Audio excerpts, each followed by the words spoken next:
नमस्कार दोस्तों, वेलकम। स्वागत है आप सभी का आर एस जंक्शन पर। मैं हूं घनश्याम। बात करेंगे दिनांक 6 और 7 जून 2021 के करंट अफेयर्स पर। तो चलिए शुरुआत करते हैं आज के करंट अफेयर्स की पहले प्रश्न के साथ। तो उससे पहले गुलदस्ता करंट अफेयर्स जो कि अप्रैल 2021 का अंक है, वो आप चाहें तो हमारी एप्लीकेशन आर एस जंक्शन से ले सकते हैं, जो कि प्ले स्टोर पर अवेलेबल है। तो पहला प्रश्न आज का जुड़ा हुआ है दोस्तों जल संरक्षण से। तो हाल ही में भारतीय कंपनी जिसका नाम है NTPC limited, national thermal power corporation limited, जिसका काम है तापीय विद्युत ग्रहों को संभालना और इनके द्वारा विद्युत का उत्पादन करना, उसके द्वारा प्रतिष्ठित यूएन ग्लोबल कॉम्पैक्ट के एक मैंडेट जिसका नाम है सीईओ वाटर मैंडेट, उस पर इन्होंने हस्ताक्षर किए हैं। तो चलिए इसके बारे में जानते हैं। तो एनटीपीसी कुशल जल प्रबंधन पर ध्यान करने वाली कंपनियों की लीग में अब शामिल हो गया है। सीईओ वाटर मैंडेट एक संयुक्त राष्ट्र का ग्लोबल कॉम्पैक्ट पहल है और इस पहल के अंतर्गत पानी, सैनिटाइजेशन या स्वच्छता और सस्टेनेबल डेवलपमेंट गोल्स, इन पर जितने भी बिजनेस लीडर्स हैं, जितने भी बड़ी कंपनियों के मालिक हैं, उनको ये एकजुट करती है और पानी और स्वच्छता एजेंडा को बेहतर बनाने के लिए कंपनी की प्रतिबद्धता और प्रयासों को दर्शाती है कि कैसे ये लोग इस फील्ड में काम कर रहे हैं।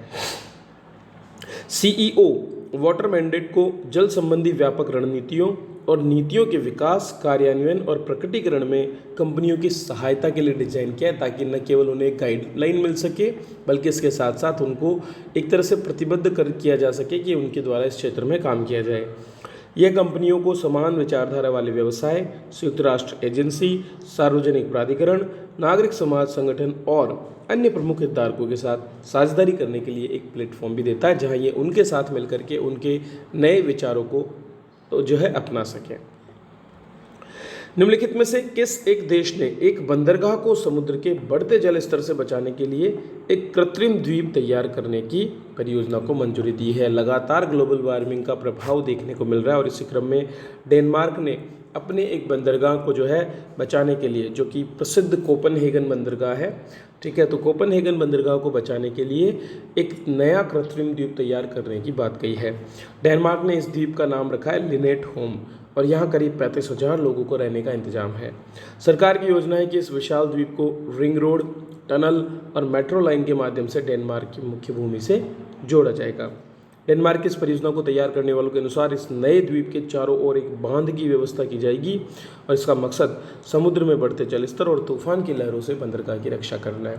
हालांकि दोस्तों, एक बहुत बड़ी समस्या जो इससे होगी वो ये होगी कि इस तरह के द्वीपों के निर्माण के अंतर्गत भी बहुत बड़ी मात्रा में धन भी खर्च होता है और इसके साथ साथ जो संसाधन है प्राकृतिक, उनको भी वेस्ट करना पड़ता है।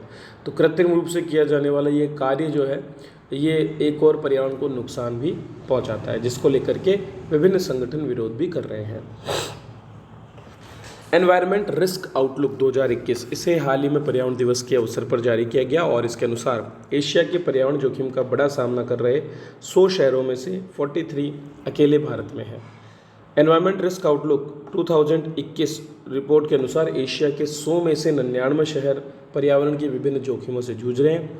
भारत के सर्वाधिक 43 शहर हैं, जबकि चीन के 37 शहर इनमें सम्मिलित हैं।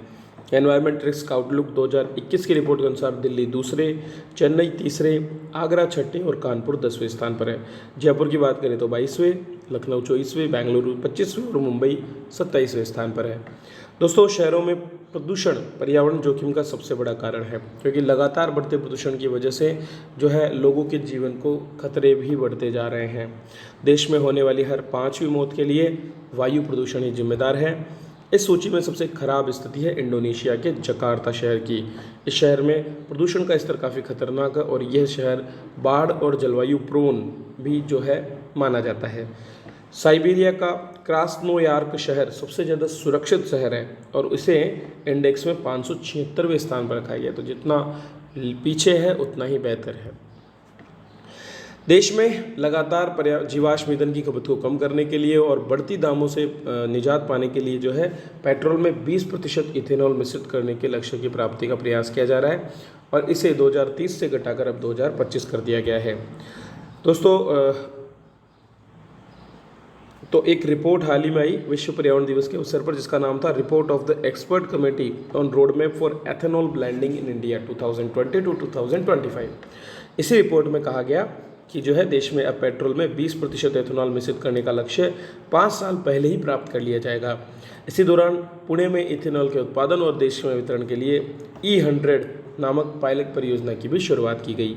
2014 तक पेट्रोल में औसत रूप से केवल 1.5% इथेनॉल मिलाया जाता था, लेकिन वर्तमान में इसे बढ़ाकर 8.5% तक कर दिया गया है।